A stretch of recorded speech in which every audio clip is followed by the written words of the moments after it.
Live, local, late breaking. This is NewsWatch 12 this morning. Good morning. Right now we are taking a live look at Mount Shasta. This view from the Mount Shasta Resort. It's looking pretty foggy or cloudy there. Good morning. It's 6:30 on December 12th. I'm Brinkley Hill. And I'm Damon Alvarado. Let's first check in with Storm Tracker 12 meteorologist Sarah Kress with a look at what we can expect. Saw some of that snow on the ground on Mount Shasta looking pretty this morning.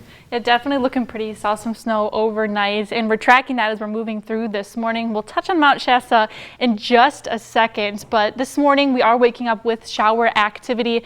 You're going to want to be extra careful driving along the passes. Make sure you're carrying your chains along with you. If you're heading through the Siskiyou Summit this morning, also continue with some caution. See some slippery roads this morning. Now, as we're moving through the rest of the morning, we can expect a winter weather advisory until 10 a.m. for southern Siskiyou County. Now this is near areas near Mount Shasta, but taking a look on those roads, even if you're not seeing some snow showers this morning, roads are still pretty slick, also dealing with snow from the showers the night before. If you're heading along the passes as well, make sure you're carrying those chains along with you. And even on the east side, still seeing some pretty breezy conditions and snow falling at times. So you just want to proceed with some extra caution today along your commutes. Now, for the rest of the region, we will be dealing with shower activity as we're mainly moving through the morning hours. As we're heading into the afternoon, it will be beginning to dry out. But our high temperatures for the day will be into the upper 40s as we're heading into our west side valleys, lower 50s along the coast. East of the Cascades will be into the 30s for the most part, and as we're heading down to Northern California, a range between the 30s and the 40s for today. Now, wind gusts overnight, you probably definitely heard it against your house. They'll be dying down as we're moving throughout the day, but they will begin to pick up again with this next system as we do head into our Friday, starting along the coast tomorrow and then moving in. We do have a high wind watch issued as well. We'll be seeing those gusts pick up into the Shasta Valley and over east of the Cascades is where we're keeping a close eye on it as well. You could see some of those gusts get pretty strong, especially as we are heading into Saturday morning. So like I had mentioned, we do have a high wind watch issued for the coast starting tomorrow morning and for the Shasta Valley as well. And that'll be lasting as we head into Saturday morning. We'll have more details on that next system moving in coming up in our next forecast. Right now, there's a highway closure on the California-Oregon border. US 199 or Redwood Highway has been closed due to a rock slide. Now, all lanes going north and south have been closed. ODOT doesn't know when the highway will reopen. Officials are urging drivers to use Trip Check to find an alternative route. As you head out this morning, you can see this closure here on your screen right now. We'll continue to keep you updated as more information becomes available.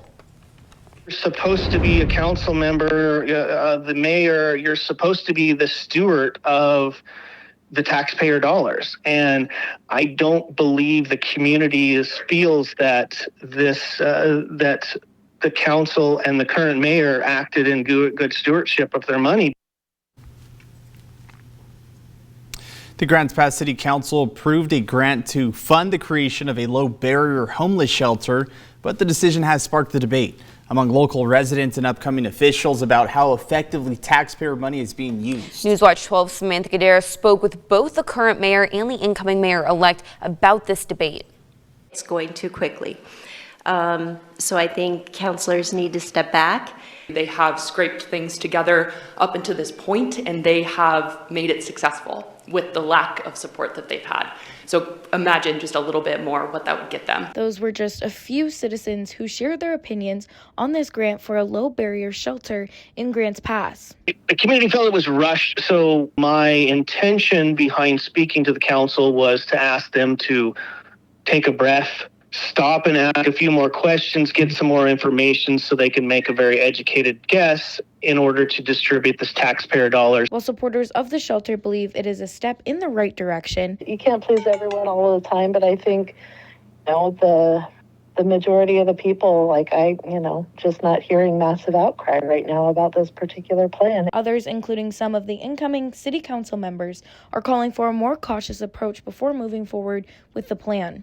Their heart is there. They want to help. You're supposed to be a council member, the mayor. You're supposed to be the steward of the taxpayer dollars. And I don't believe the community feels that that the council and the current mayor acted in good stewardship of their money.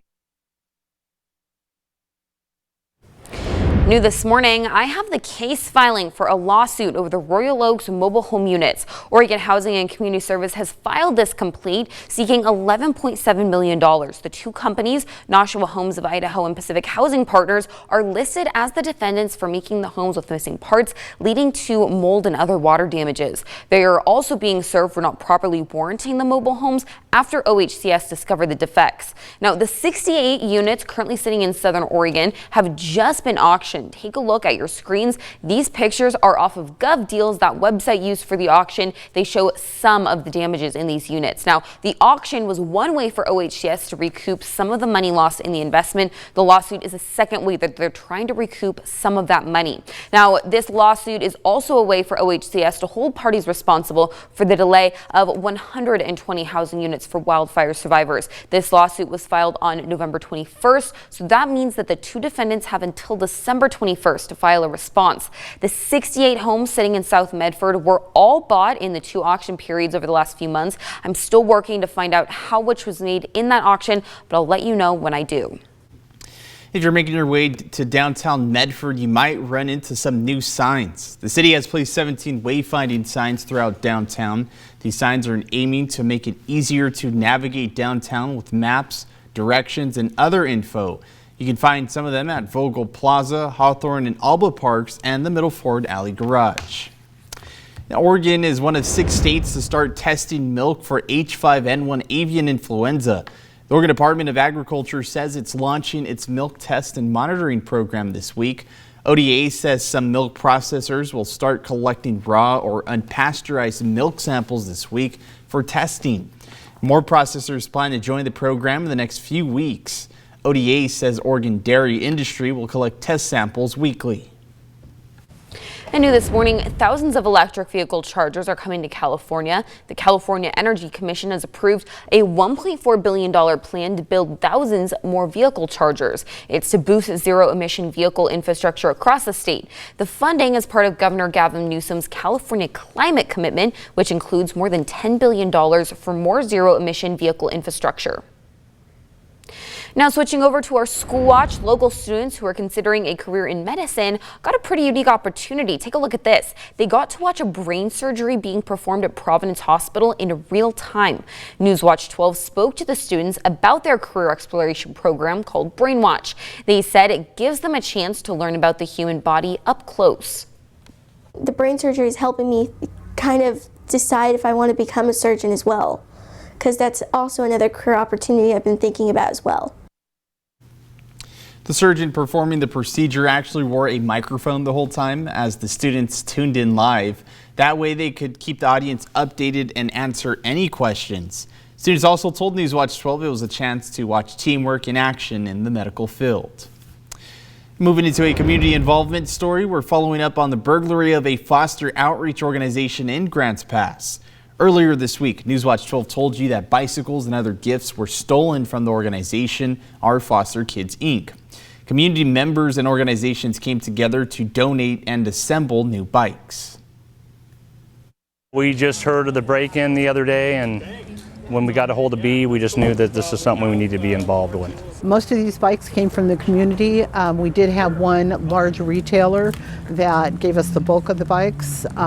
Feeling the need to give back to the community, they wanted to make sure that all of the bikes were replaced. 2 bikes from the burglary were found, but unfortunately both were badly damaged. Police are still investigating. And this year, one local organization is trying to grant a holiday wish for a family who lost their father and husband last month. The Kindness Effect hosts a monthly food giveaway on the 3rd Saturday of each month. They're doing it again this month, but also trying to sponsor Christmas gifts for families. One family just lost their father, leaving a single mom to struggle with transportation. Struggling and she is struggling with transportation right now, so I've been also calling a whole bunch of car dealerships to see if there's a car dealership that might donate a vehicle to a family in need this Christmas. The Kindness Effect is sponsoring more families. Candy told NewsWatch 12 that anything helps. You can find more information on how to donate on our website, as well as more details from their Christmas event on December 21st. Right now, we are taking a look at some pictures from last year's event where they passed out hot cocoa, soup, and spread some of that holiday cheer. The end of your travel stretch just around the corner. AAA says Americans can expect a busy time in the skies and on the road. AAA expects almost 120 million people travel 50 miles or more during the holiday period. That's between Saturday, December 21st and Wednesday, January 1st. Now, 107 million Americans are expected to drive with gas prices lower than last holiday season.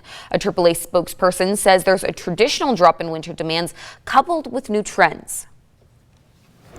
NewsWatch 12 is inviting you to join our annual Stuff the Truck campaign with Race Food Place stores. We're working to stuff a truck this holiday season with your food donations. Our goal is 5,500 bags of groceries to families in need, but we need your help.